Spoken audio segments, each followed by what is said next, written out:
Faleminderit Erdogan.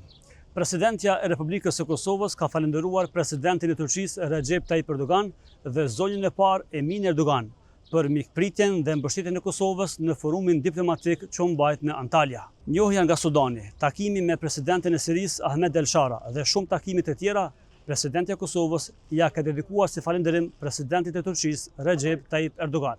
Një falenderim i veçantë për presidentin Erdogan, zonjën e parë Emin Erdogan dhe të gjitha institucionet turke për mikpritjen dhe mbështetjen e shtetit tonë përgjatë forumit diplomatik të Antalyas, e cila është një platformë e rëndësishme për t'i thelluar raportet tona me aleatët tanë dhe për të krijuar partneritete të reja. Njohja nga Sudani dhe diskutimet konkrete me përfaqësues të vendeve që ende nuk e kanë njohur Kosovën, si dhe takime me shumë partnerë të tjerë, dëshmojnë për kushtimin tonë për ndërtimin e miqësive të reja dhe forcimin e aleancave ekzistuese. Kosova çdo ditë më shumë po e fuqizon pozitën e saj në arenën ndërkombëtare fal punës së pandalshme dhe mbështetjes së miqve që gjithnjë na qëndruan pranë, ka shkruar Vjosa Osmani në Facebook.